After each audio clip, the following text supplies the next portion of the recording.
This is for the boys. As always, it's for the boys. This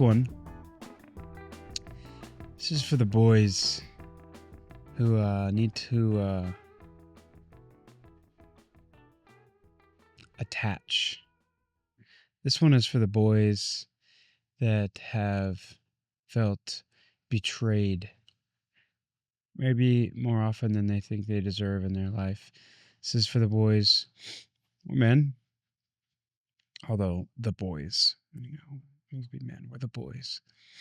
This is for the boys that get these close relationships in their life, but maybe they find a way to blow them up intentionally, unintentionally, unconsciously. Most of all, this is for the boys that care deeply about the people around them, that love people deeply, that want to connect to people deeply, but that find that for whatever reason you struggle to do so. And you maybe don't even recognize the pattern yet of self-sabotage. And the kicker here is that actually most people, I think, that have self-sabotaging behaviors when it comes to relationships don't realize that the patterns are of their own creation, even though it's often like a supportive defense mechanism that they learned to protect themselves at some point. And, I'm going to get back to this, but there's something that a friend of mine, he told me maybe a month ago, 2 months ago. We were talking about attachment, something that's been on my mind a lot recently. As far as the theory and psychology of it, but even more the last few years, just experientially noticing my own patterns and trying to unwind them, understand them, and overcome them. So we'll get into that story.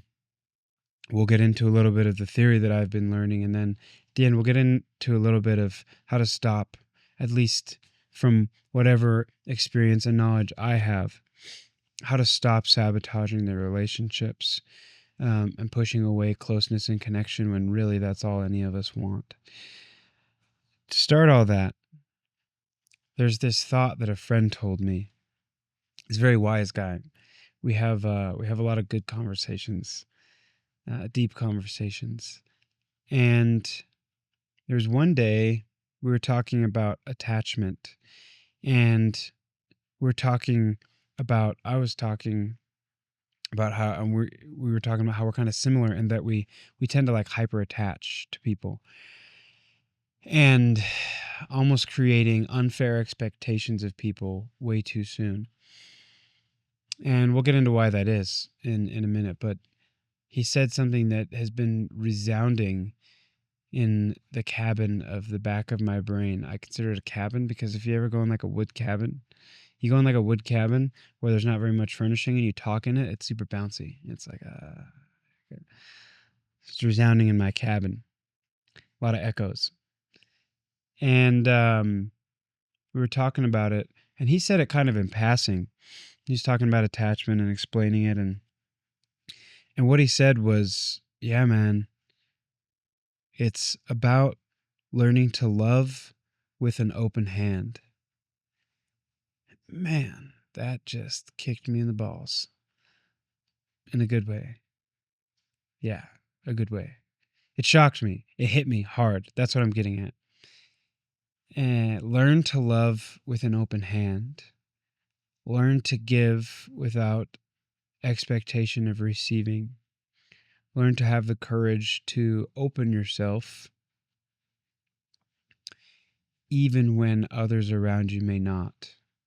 Learn to give of yourself even when others may not want to give of themselves. Now, this doesn't mean to engage in unhealthy relationships, to give unreasonably or unfairly where you don't have anything to give. What it means is anytime you care about someone, you want to connect with someone, you love someone, and this isn't just a romantic relationship, this is any relationship. Anytime you have that, it's our tendency to do it. And, say someone's hand, they start to reach their hand out, you grab, right? It's a fearful response. A lot of people do this. This is what I did for a lot of my life. This is an open hand, and it's not loving people. that's controlling out of fear that you're going to lose the connection that you have. And either you do that, which inevitably ends up getting ripped out, and then you feel this betrayal, which is why a lot of people that come from any kind of background with a broken home or like serious traumatic relationships in their life, I think they feel a lot of betrayal from friends, families, lovers, whatever, because you have this experience. It's like these micro betrayals, and it's actually your doing most of the time. Not all the time, certainly not initially, the thing that starts the pattern, but you don't have an open hand. It's because you grip so hard that every time people panic when they get gripped and they pull away.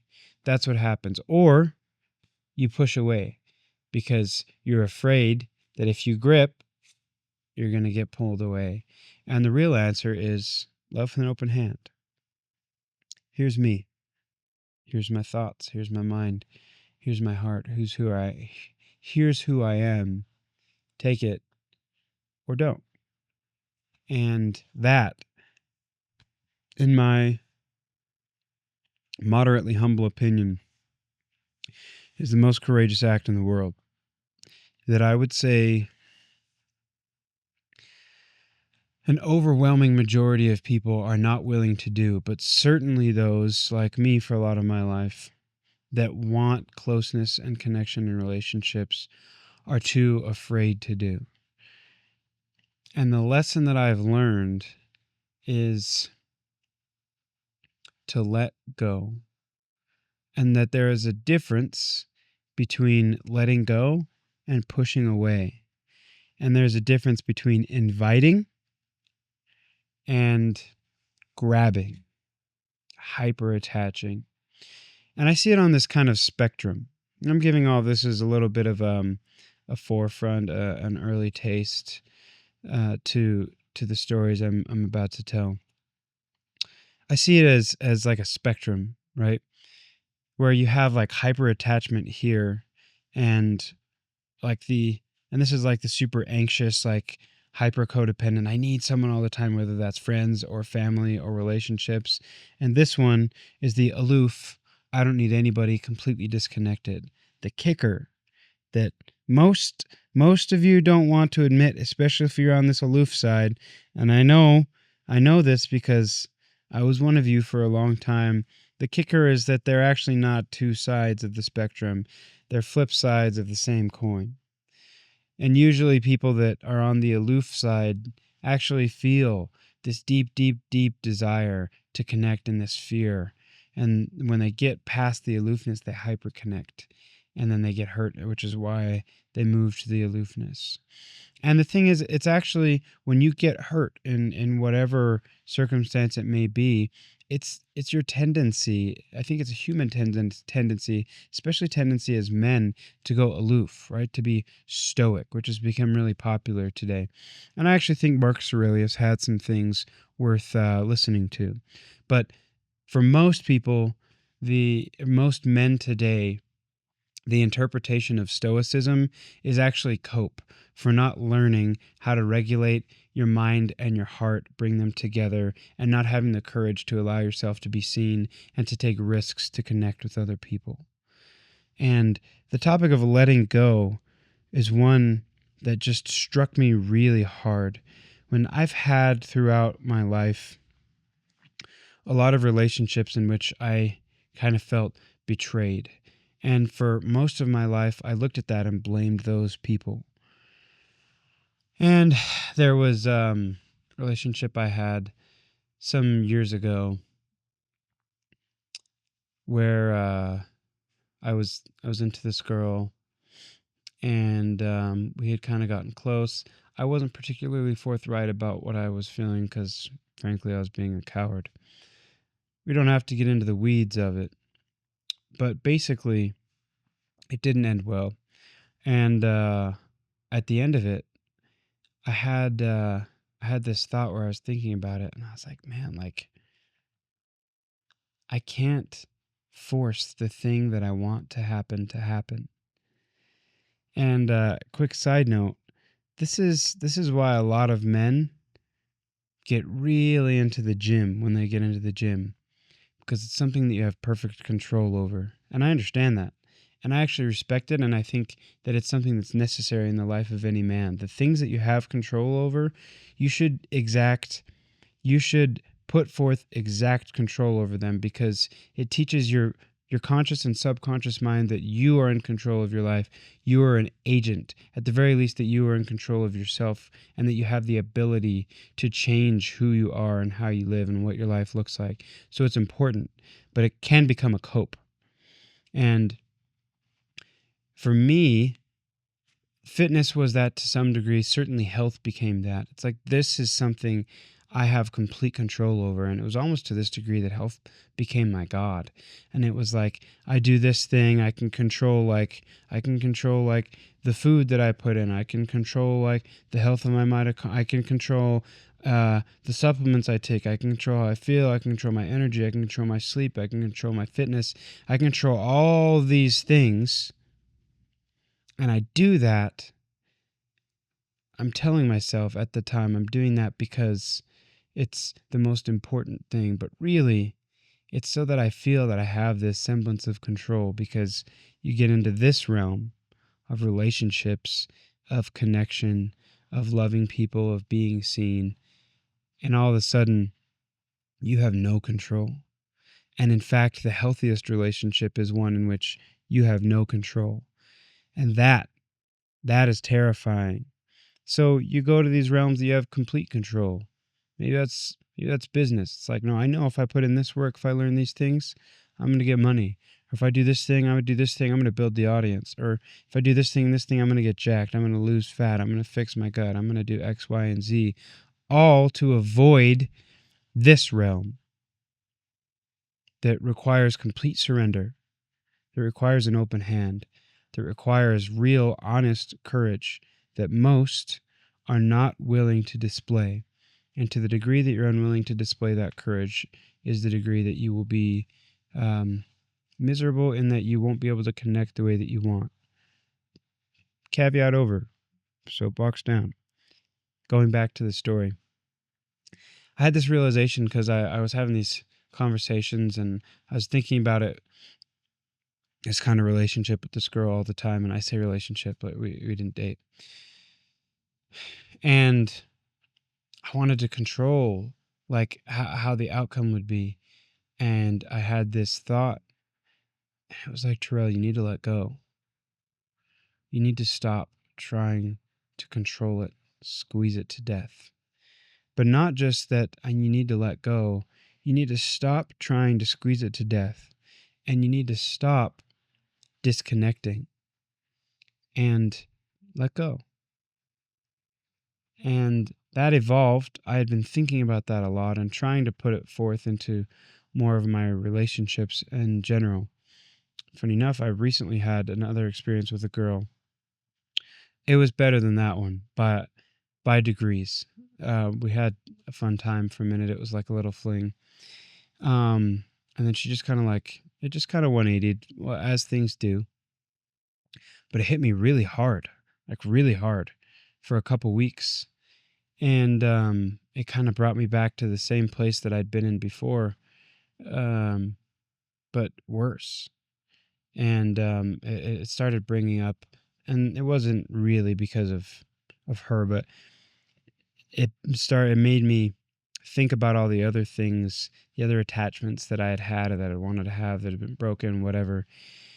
And it brought up this idea of letting go again. And it was at this point that I started talking to my friend, because he's, spent some time talking about attachment. And I was like, I need to understand this better than I do.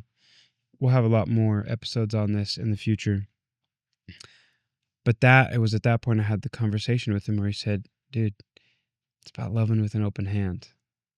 And that combined with this principle that I learned of letting go, not just disconnecting and not hyper attaching, but letting go with an open hand. I'm not grabbing it. Here, take my friendship, take my excitement, take my love. You don't want it? It's okay. It's here if you decide. And for some people that I really want to connect with, I'm going to put it all the way out here. And for some people that I'm maybe a little more wary would hurt me, it's going to be right up here close to the chest. But regardless if it's here or if it's all the way out here, my hand is open. And it has to stay open. Because the second you close your hand, nothing gets in.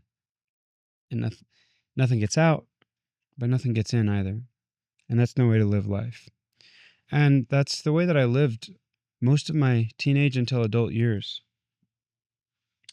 And I've talked a little bit about my childhood before, and I had a good childhood. It was honestly super blessed. I was around people that loved me. We played a lot. I played a lot of basketball. And I don't know why I just thought about this, but there was one time I read I think it was 6 Animorph books in one evening, and I just didn't want to talk to people. All men are a little autistic. No one wants to hear it, but it's true. Anyway, this is evidence of that. Maybe it's just me. It's not. It's all men, actually. I read 6 Animorph books in one day, and I started reading that morning. I was reading all during school. This was in 4th grade. I got really into Animorphs in the 4th grade. It's because there were a lot of them, so I could just keep reading. And my teachers were getting mad at me for reading so much,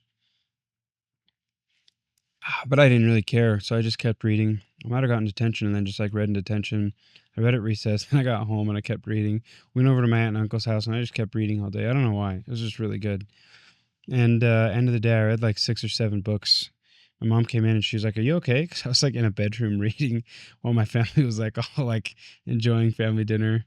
And anyway, there's no point in me telling that story other than I just thought it was funny, and I guess that is a little bit of a picture into the brain of Terrell.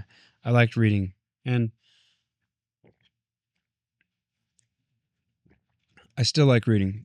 Don't have time to read 7 books in a day anymore. But honestly, I'm not above it. Anyway, when I was a kid, there was one thing that I was well known for in my family, which has been an absolute crash out. Which is funny if people meet me now, because I've cultivated a very mellow presence, at least when people meet me. And I would freak out when I got mad, and I would just go 0 to 100. And this was my whole childhood. And if something got me upset, for example, one time we lived with my aunt and uncle for a while, and they had this golden retriever. He was a 3-legged golden retriever. His name was Cisco. I love golden retrievers. He was the best dog anyone's ever had, maybe. I've loved, most all the dogs that I've had, but he's the best. Cisco. Anyway, sometimes we would play with Cisco at the canal. There were these little cattails, and he would run. Dude was fast. So I had to tell the story because it was just this vignette in my head. And there was this river. It was a canal. It looked like a river to me when I was a kid. Now it's not there, but it was there because back in the day, there was no really development by where my aunt and uncle lived, which we lived with them. So we'd just run out with the dog. He didn't have a leash on, and we'd just go get cattails, run in the canal. He'd get in the canal, get wet. We'd jump in the canal with him, try to chase him around. He would run around me, and I couldn't catch him. And Cisco was awesome.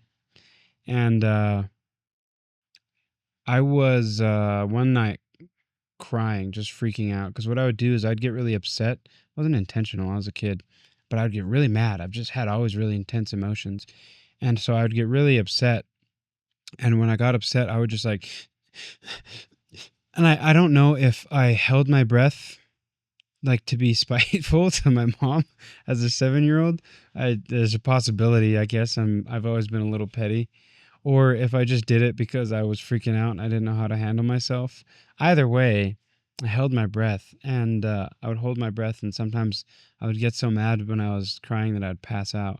And one time I passed out in the kitchen, and she wasn't there because I had gone over there myself. And the dog had, I don't know how it happened, but he pushed his bowl under my head. So when I fell, my head landed on the water bowl. It was plastic. It was this blue bowl instead of on the tile. And that actually, I was 6, and there's a very good chance that that's all just made up in my head. But I think it's real. I think it's real. I should ask my mom. But the crashing out part, the like losing my temper part, is very real. And the reason I tell that story is just to illustrate that I was a very just like emotional kid, in that if I was mad, I was really mad. And if I was sad, I was super sad. And if I was happy, I was just exuberant. And if I wanted to connect with people, I just like would connect and try and just like, if I wanted to tell someone something, I would tell them. And it was like, it was too much. A lot of the time, I'm sure, for people that were like, dude, just like chill. And I'd be like, no, no, no. But look, see this hole? This is a 3-foot hole and I'm standing in it. And they're like, cool hole. And I was like, no, you don't understand. Look at this hole. I'm standing in it. Take a picture of me in this hole. And I just, intensity of feeling and experience is how I was as a kid. And and it was also intensity of connection. And one thing about being raised without a father, and this isn't just being raised without a father. If you come from any situation, maybe your parents divorced, um, maybe your mom left, I don't know, or maybe both your parents stayed, but they were gone all the time, or maybe they were just completely unavailable to you. This is not a podcast about blaming parents or actually casting any aspersions on the love of parents, because they did their best. Uh, it's just understanding where your patterns came from, and for me, it's understanding that I was just almost like emotionally and excitedly larger than life when I was a kid. Like, I read all the time those Animorph books, Harry Potter book. People stopped asking me what I was reading about or if I liked the book that I was reading, because I would give them a 15-minute dialogue on the entire plot of the book and my favorite pieces of the storyline if they did. It's just how I was. And later on, it's how I realized how I am, even though there were a lot of years that I kind of went away from that as a means of protection, which is the next part of the story, which is that growing up without a dad, unintentionally, you have this kind of open spot inside of you. And again, that's not just my situation. There's a variety of situations that could be. That's just what mine was. You kind of have this open spot inside of you where your original connection was supposed to be, and so you go from place to place, person to person, looking to fill that lack of connection. And it's unfair, even though you don't realize it, because the people that you're seeking that connection from can't give you what you're looking for because they're not your father.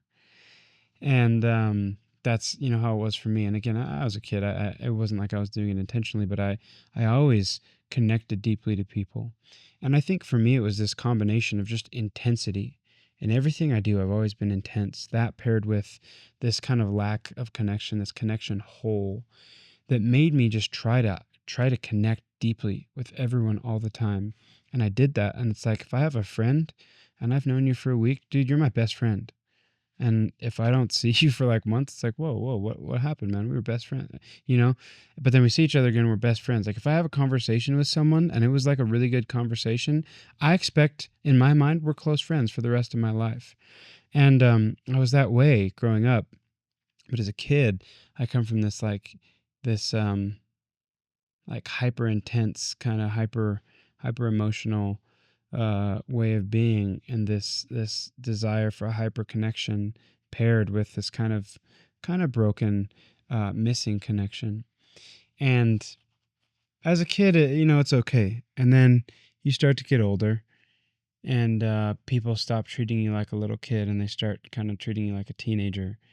And if you do annoying things, or if you start to push boundaries, which again, not intentionally, which I did, then they start to slowly do a little bit of this. And then you start to have what I was talking about earlier, these kind of micro betrayals that are not anyone else's doing, because it's not It's not that friend's job or an uncle's job or some church leader's job or some teacher's job to give me the connection that I seek and that I felt like I was missing from a dad. And so when you seek that, it's something they, of course, inevitably can't give. But from that perspective of young me, it's like, okay, I'm trying to connect. I'm trying to do this hyper connection thing. And every time it feels like these micro betrayals. And in my mind, that's what it feels like, even though the reality of it is that they're just a friend, maybe an advisor, maybe a family member. And so as I went through that, I slowly started getting a little harder, a little harder, a little more closed off, a little more closed off. And then I got into my teenage years when home life was pretty chaotic. And there was a lot of the time that I felt like I needed to be not a problem. I needed to be the cool head when there was a lot of chaos going on around me. And so I learned to be that. And I learned to show less of what I felt and show less of what I wanted by way of connection. And as I got older, I got into like social circles. I still had this tendency of young me to like just deeply want these deep connections. Like I want everyone to be my best friend. I make these one-on-one connections and it's like, man, that's it for me. That's everything. And I started living in fear instead of the innocent faith of a child, in just taking chances and connections. And instead of living that way, I started doing this, saying, nah, I don't need that. Too good for that. I started not showing what I really wanted, what I really needed. And I kind of put up this aloof, cool guy, mysterious, charming wall. And then as I got older, when I was in college, I started dating, and I didn't date all that much, actually, which is because of what I'm telling you now. And as I did, I found I'd have like a decent kind of initial connection with a girl, and then my brain would like hyper connect, and it would freak her out, as it should. And then she'd kind of peace out, and I'd be like, another heartbreak. And so the cycle goes on and on and on. I hope you're understanding. This isn't just me. This is something that I see happen in other people, which is why I'm explaining this. This isn't a sob story, because I actually understand this about myself pretty well now. And understanding it makes it so that I don't have such unreasonable expectations of people. And now my relationships in every aspect of life are considerably healthier than they ever were before. Not that I'm perfect. I have a long way to go. But the cycle is you have some kind of broken connection, some lack. Maybe you have on top of that, like me, kind of hyper intensely emotional. That's kind of shut down. And this isn't received ideally. And so the combination of these makes you feel, and your developmental years, like this, like these like kind of micro betrayals, which again, most of the time are not real betrayals. It's just how you're perceiving it and feeling it. And that eventually hurts to the point that you don't want to feel it anymore. And so you just get harder, and you put up a wall, and you get aloof, and you get colder, and you stop connecting, and you be distant, because that's easier. That's easier than connecting and then disconnecting. And then every now and then someone kind of snakes their way into your heart, and you like really connect with them. And then you pull way too hard. You grasp way too hard, hurts their wrist. And they're like, whoa, dude, like, I think you're cool and everything, but like, chill out. And then it breaks it. And they break it, and you feel hurt. Then you push them away, and you're back to the disconnection. And you have this cycle of connection, disconnection, connection, disconnection, connection, disconnection. When what you really want is just to be seen and known and loved as you are, and to see and know and love people as they are, as you try to grow together. Friends, family, romantic relationships. That's what you want. But you're doing this out of fear and this out of fear. And the goal is to move to this. So I spent a lot of years in this kind of aloof mentality. Honestly, all my teenage years and most of my 20s, until I finally realized, where I'd gone through my 20s and I was like, man, I've been single for a long time.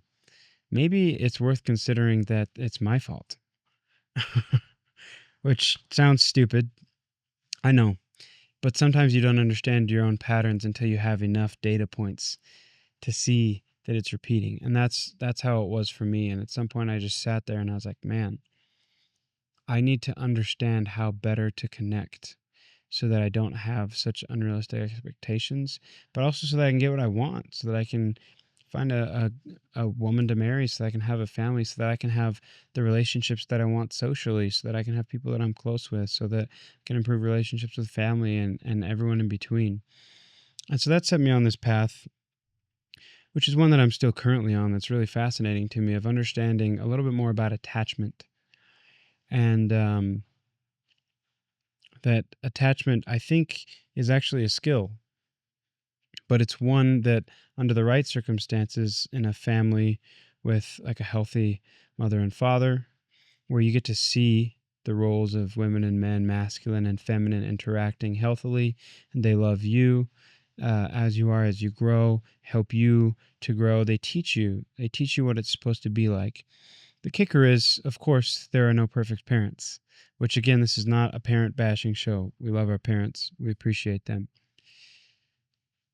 But there's a spectrum, right, of how ideal your parenting situation was and how ideal and how ideal maybe it wasn't, how maybe broken the situation was. And depending on where you are on that spectrum, you will accordingly probably have an equal skill or capability in connecting to people. And as I went through all this time, the two things that circle through my head are let go and love with an open hand. And so this is all about the idea. So many men I talk to do this aloof thing where they like act like they're so aloof. But it's like any time now that I see someone that acts like they don't care, I assume they're not this side of the spectrum, they're this side of the spectrum. You act like you don't care because that's the only way for you to not feel the pain of showing that you do care deeply and being hurt when whoever you care about doesn't care the same. But I'm here to tell you that the real option, the truth, the real way is loving with an open hand, inviting, but not compelling. And so, as we talk about attachment, you have to understand that everything about attachment that you learn starts at a young age. And it's not just mental patterns, it's actually your nervous system. And your nervous system learns what safe attachment is and what unsafe attachment is. And you can even think about it, a lot of psychologists will talk about it as attachment wounds. And again, I don't think that this should you should allow this to define you, because I think that we're capable of overcoming any patterns that we have. But you should allow it to help you to understand yourself if these are your patterns in a similar way that they are mine. And what I came to understand is that my pattern is that I would get close to someone, start to get close, and then when we get this close, instead of traversing the distance slowly, as is normal, you start to get close, and then once you hit a certain threshold, you go like this. You grab them. Because this in between is terrifying. So you hyper attach so that they won't let go. But the problem is every time you do that, you break the relationship. And so what you have to learn is that the mature answer is realizing that nobody is yours to control, and that every relationship requires that you surrender, that you let it go. And that doesn't mean you push them away. So you take the example of a friend. It used to be that if I have a friend, I have these story. I remember a story now. Actually, this will tell the story really well. I did this thing. It was called EFY. It's being like a youth camp counselor. It's a lot of like young. It was like a lot of like young single people that were counselors, and so a lot of people would date and do their thing. But you also make a lot of friends. So I did it one summer, and I made really good friends with this one guy. Really cool dude. And this is just an isolated incident of something looking back that I did a lot. And I made friends with this guy, and we kind of became homies. And we just got closer. We had a lot of weeks together, so we would hang out. We would go do stuff together. We were just homies. He was a cool guy. We got along, made jokes, and then we got like really close. And then I found myself, obviously not in like a romantic way, but I found myself getting like almost like clingy. Like if I saw him with other people, I'd be like, oh, I didn't get invited. Like, oh, why aren't I coming to that? And it's like, and then he kind of started like distancing himself from me. And I was like, dude, what's going on? Like, I feel like you just like, I think at one point I even had a conversation. I was like, dude, I just feel like you're like acting really different around them. Like you're like, kind of acting like really cliquey. And I don't know, maybe they were, but they probably weren't. It's probably me just being in my like broken reality and not realizing it. And he was even nice. He was like, yeah, no, man, I get it. Like, yeah. But he was probably like, what is wrong with you? Like, we're just like homies. And I was just like talking to them, and you just been like kind of intense. Like, it's okay. Like, we didn't talk for a lot of that. I was just hanging out with them. Like, it doesn't mean that we're not friends, But in me, I was like, no, you're my friend. You're my friend. Be my friend. You're my friend. And I can't let go of. And then it's like, I'm not trying to like, even trying to be as hard to be as friends with as many other people. It's like, I got my friend. And I did that for a lot of years. The defense mechanism, right? Where you're like, no, okay. Someone kind of comes close enough. You're like, okay, now you're mine. No, I'm not going to worry about anyone else. It's like, I've been doing jujitsu for 4 or 5 months now. I'm not good.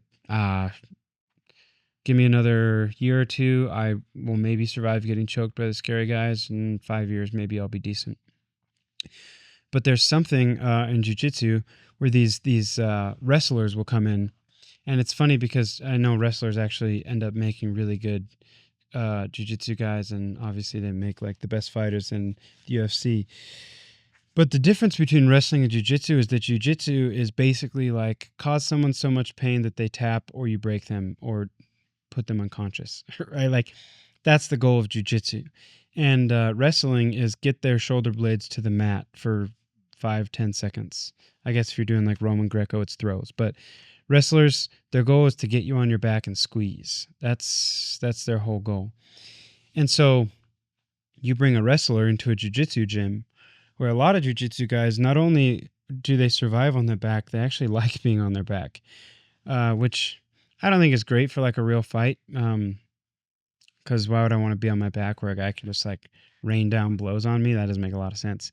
But my point is, a jiu-jitsu guy where no one's throwing punches, he gets you in his guard. If he's really good, he's gonna wrap you up in knots.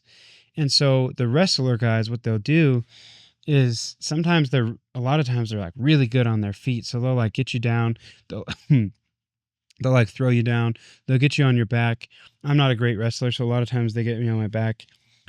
And then they just squeeze. They're just like, and they have like veins popping out of their head and their neck with me on my back. But it's like, the round doesn't end because my back's down. So I just kind of turn so I'm on a hip and I can breathe. And then I just kind of chill. And if you get a really good jiu-jitsu guy, he'll just like, the tighter they are, the easier he'll just go, whoop, and he just spins them and then chokes them. And they just squeeze and squeeze and squeeze and squeeze because that's all they know. And when they get this one move, they get this one thing, they get this hold around the neck and the arm, they will not let go. They're like, all right, bro, this is it. I won't let go, because they know that if they let go to try to go to a different position, they don't know any more positions. And so if they let go, They know that they're toast, so they hold on to this position. It's actually done out of fear, out of lack of knowledge, because they don't know where else to go from there. And actually, that's what like most white belts do, and myself included a lot of the time, even though I like to think that sometimes I'm getting better at moving around. But the principle is the same in any kind of attachment connection with people. Connection and attachment is a skill. But when you're afraid that by losing this attachment, by losing this connection, you're never going to get another one, you won't let go of it. And when you have this fear that like everyone's going to leave me, or you're dating a girl and you're like, this is my last chance for a good thing, or you have this friend, you're like, no one's going to understand me like they do, then you latch on. And for the life of you, you won't let go. And you don't realize it, but you're stuffing them. And maybe they can breathe, but they're not comfortable, and eventually they're going to squeeze their way out, and they're going to leave. And the irony is that you're going to force them away. And so a lot of the times, instead of doing that, you just push them away to begin with and don't even engage in the struggle.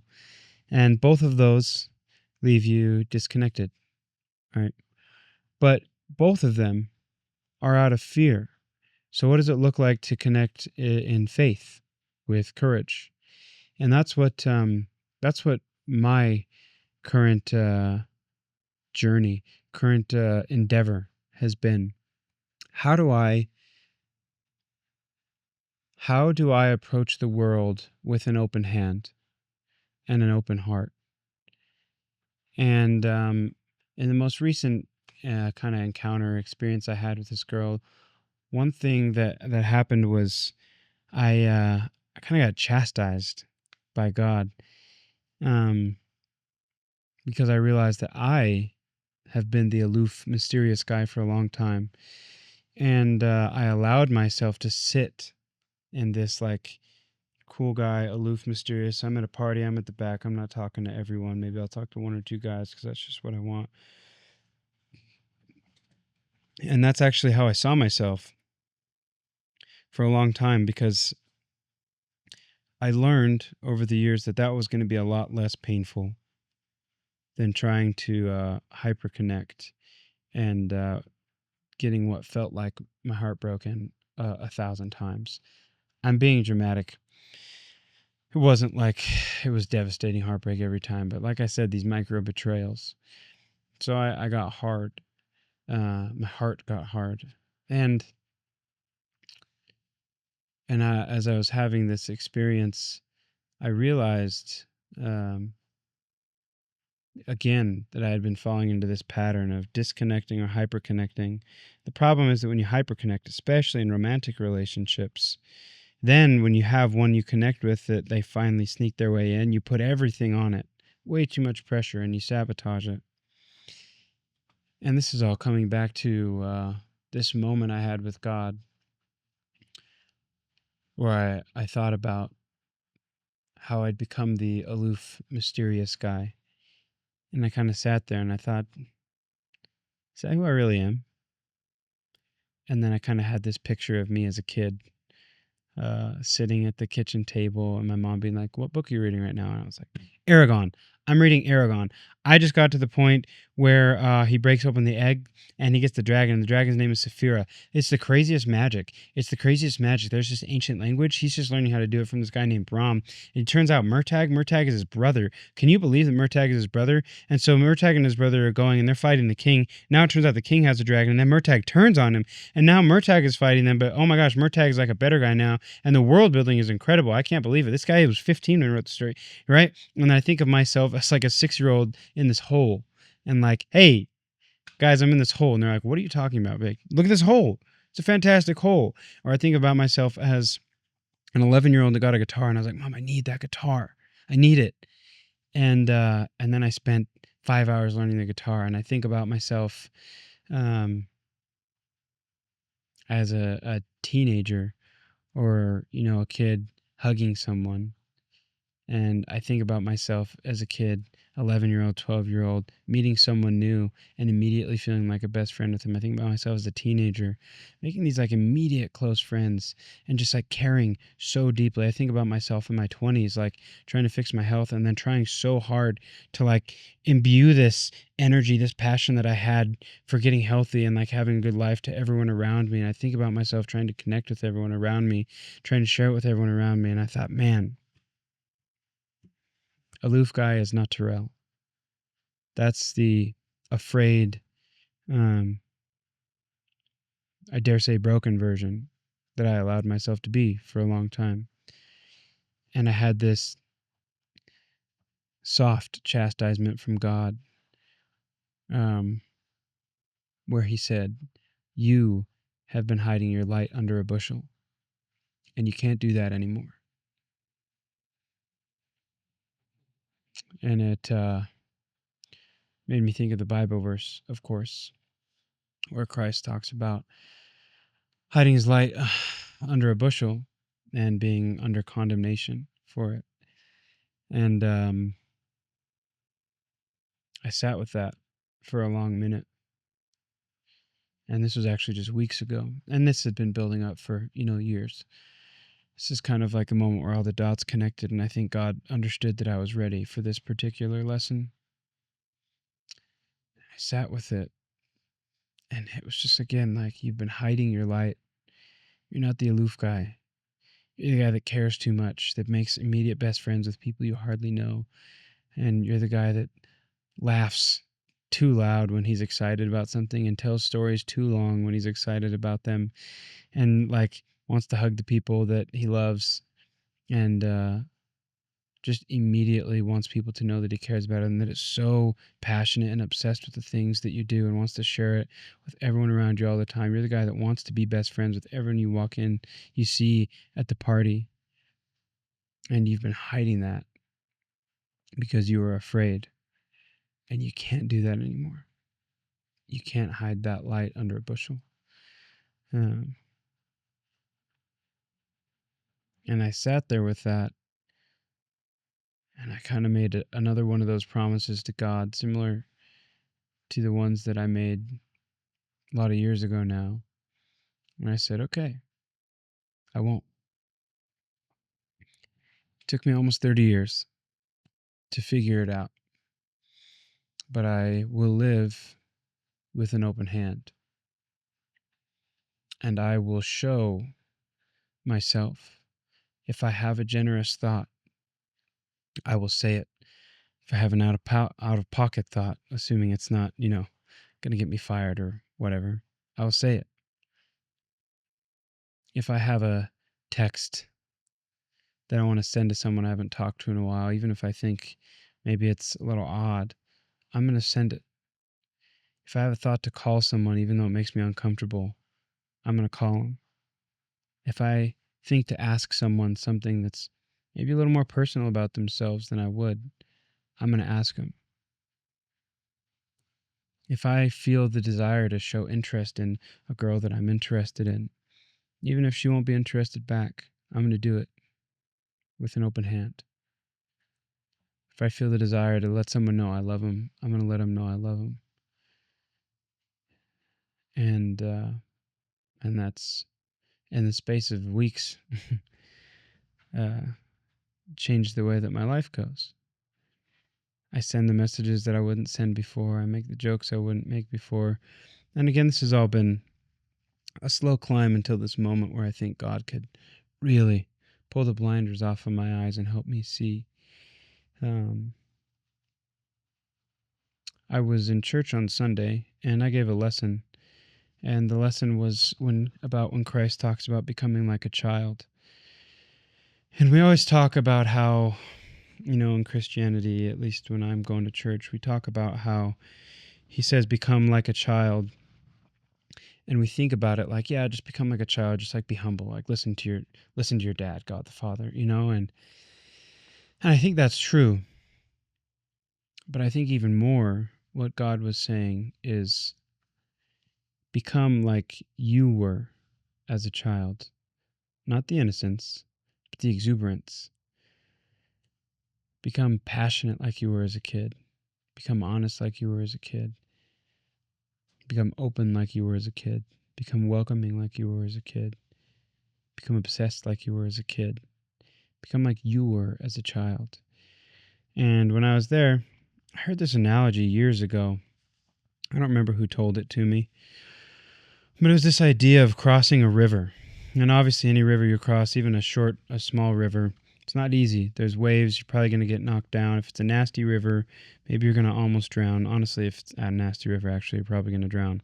We're going to assume for the purpose of this conversation, it's a river that's crossable but hard to cross. You're tired, maybe banged up by the time you get across. You have a bank on either side of the river, and the river's running through here. On this side of the river, you have peace, you have joy, you have enjoyment, you have connection. And then you have the river, the turbulence, the struggle, the hurt, the rejection, the betrayal, the trauma, whatever it is. And on the other side of the river, you have peace, and you have joy, and you have connection, and you have love. And I think that what Christ was saying when he asked us to become like a child was, yes, surrender to God. That's obviously the great commandment, is to love God. But the underlying lesson to me is learn to find the joy, the connection, the love, the peace on the other side of the river. And that's what I'm coming to here, is letting go. And so I don't know that there's any checklist to figuring this out for yourself. But I think it starts with being honest about what your patterns are, where they came from, and then understanding who you really are, what you really love, what attributes about yourself are those that God gave you that are a gift to you, and what attributes have you been covering out of fear? What connections have you been hyper attaching to or pushing away? What do you need to give to the world, to yourself, and to God with an open hand? And there's no one right answer for any person. But I know that for me, the journey has been tutoring, almost like a well-made lesson plan from God. And I don't think I could appreciate my ability to connect unless I had gone time without it. I don't think I would have as much of a desire to connect, to show who I am, what I love, how I love, unless I had spent time living the fearful way. And this is, I say the joy on the other side of the river, but really it's the faith and the surrender on the other side of suffering. And this is once again me saying that the suffering was never a curse from God, and that the suffering was always the gift. And God can teach us through joy. He can teach us through peace. He can teach us through connection. But I think he teaches us most through suffering. And it's not because he's cruel. It's because it's what we pay the most attention to. It's because that's where we're most present. And for me, the most powerful lesson that I think I've learned is to let go. Let go of needing to control the relationships, the connections, the attachment, the achievements. I'm going to work. I'm going to work hard. I'm going to create everything that I possibly can. I'm going to understand everything that I possibly can, because knowledge is a gift. By the way, Book of Proverbs, read in chapter 2 today, it was talking about knowledge and wisdom. It's pretty sick. Highly recommend. But at the end of the day, I'm going to let go. I'm going to have an open hand. I'm going to keep my hand out. Never do this.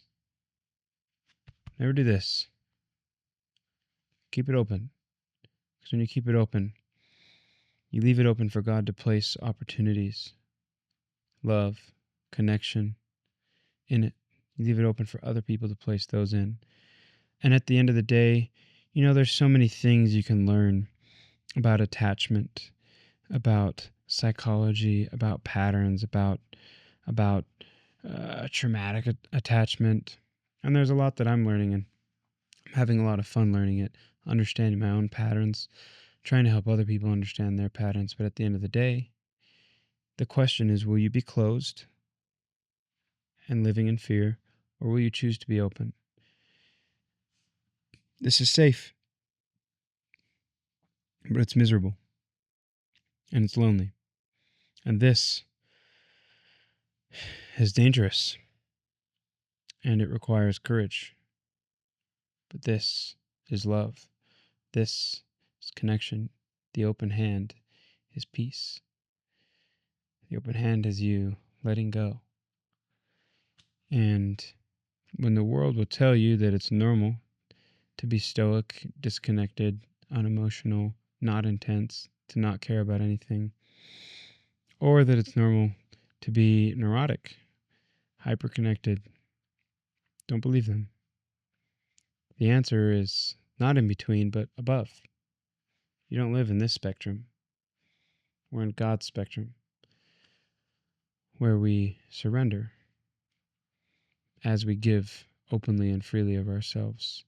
And I think the test of life is sorting out all of the things that are getting in the way of you allowing yourself to be seen, to be known clearly, and to connect fully to the people around you.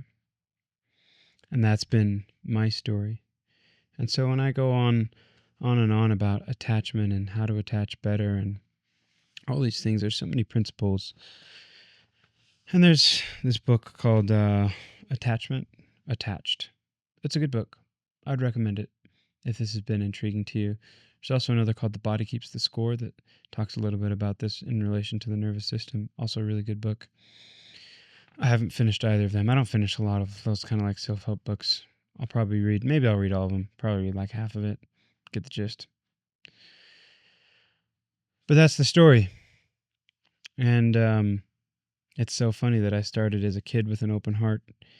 And I spent a lot of time as a boy and a man with a closed heart. And I'm back to a man that, at least most of the time, has an open heart, is willing to be seen and to see and to love and to be loved. And I think that's a gift from God.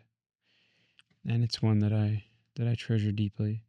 And it's one that I hope every boy can experience, especially if you're someone that came from any kind of background like mine. And know that if you have these kind of patterns where your relationships are broken over and over again, that it's probably not the hundreds of people that you feel have betrayed you, and it's probably actually you. But that is not the end of the world, and that's not a condemnation to you. But you have to accept that in order to move forward, to understand and overcome those patterns in a way that will allow you to have the connection that you really want, to be seen how you really want. But at the end of the day, that it takes the courage to trust yourself, to be okay if you get hurt, and to trust God to take care of you when you can't handle it all on your own, and to choose to love with an open hand. It's my invitation to you, with an open hand, and to myself. Much love, my brother. Much love.